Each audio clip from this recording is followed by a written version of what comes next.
Okay, thank you, Morgan. Love the way this piece has evolved since I last saw it. Our next artist is Harim Lee, and she will be performing Here I Am Standing At.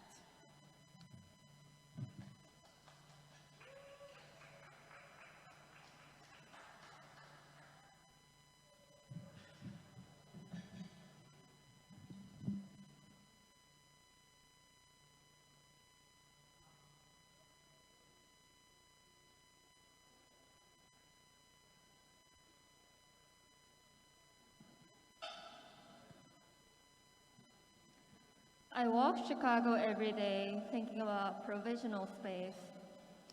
As a female, yellow, South Korean international artist and foreign worker, I occupy both privileged and marginalized space by walking in the Midwest landscape.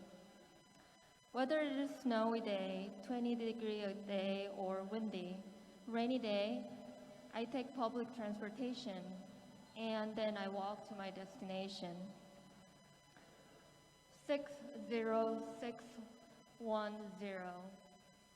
Here I am standing in front of the Stranger Home Missionary Baptist Church in Cabrini Green, remembering the stories surrounding Bill Walker's mural, All of Mankind, that used to be here. Stories I've been based on of my recent artwork on.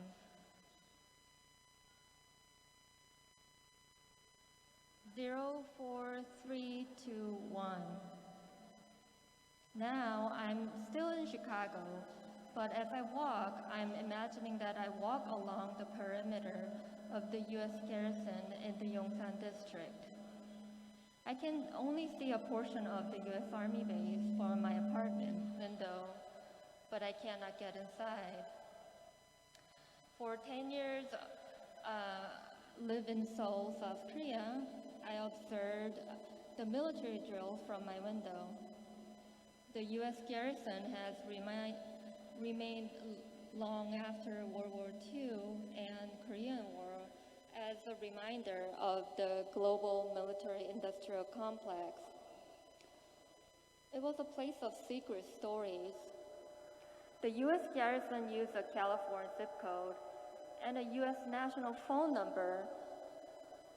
The office of the commander was called the White House.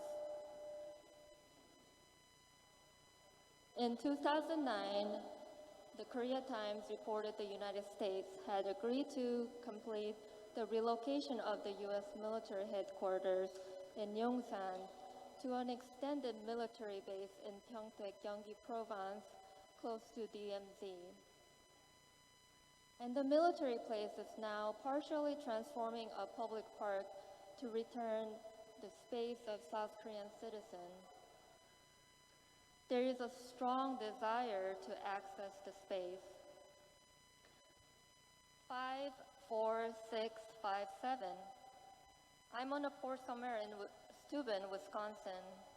I'm looking at the green hills and thinking about the sense of belonging as well as sense of being privileged. Going back to porch in the nighttime, the little diamonds are sparkling in the dark, guiding me the walking path. They're fireflies. 60615. I'm sitting on my desk looking at the book 5,000 Years of Korean Art, published by Asian Art Museum of San Francisco. It is the catalog that covering the exhibition organized by National Museum of Korea for Museum in the United States. It toured from 1979 to 1981, 7 states including Illinois. I'm looking at the Koryo Celadon in the black and white photograph catalog. The bird shape of the water drops looks very precious. Then I'm looking at the photos of my parents' antique Koryo Celadon ceramics in my phone. 2 of images are historical celadon recreated by contemporary Korean ceramic masters, which use inlay and underglaze technique. I've been thinking about the ancestry narrative in the US territory. It creates a different learning mode for Korean history and heritage through the English language. I'm looking at the beautiful shape of color of celadons on the website from the Art Institute of Chicago website. The museum has a good choreoceladon in its Ewar collection. I gaze at the choreoceladon vase that depicts two young boys playing near a bamboo tree on the surface of the base. They look playful in the space. Did these two boys really exist? Or were they imagined figures? 54657. While I'm in the ceramic studio in Wisconsin, there's a master ceramist who is sharing about Asian ceramic history, especially Korean and Japan ceramic movement. One day, he gently shared about two sisters, our Korean adoptees from the Hope Foundation. He said one sister is disabled. I'm making slab, reclaiming clay, doing wool throwing every day during my residency time. I'm looking at the rocks from Wisconsin, Chicago, South Korea, and stamping on the clay slab pieces. I embody and translate my experience and physical reaction upon my practice. There is a directness or physicality when I make or create, a visceral encounter with my personal history. Again, I'm thinking about sense of belonging.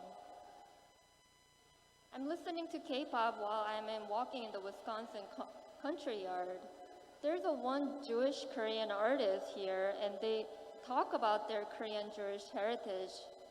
They also love K-pop, especially old school K-pop produced in 1980s. And one day we made kimchi together. So who owns a cultural narrative? How is the story being told by whom? Now I'm in my place and I'm remembering my teaching experience at the Hyde Park Art Center for Black youth. I taught this class through Zoom earlier this year. In the class, my students asked me to turn on the music of K-pop, such as BTS or Blackpink, while they're in a virtual studio time. They love to draw Japanese manga as well as BLM drawings, asking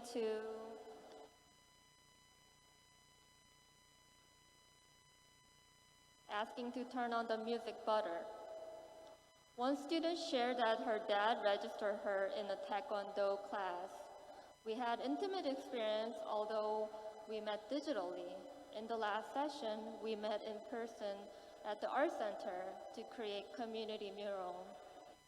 Maybe 20 years in the future, there might be a less misused term than cultural appropriation.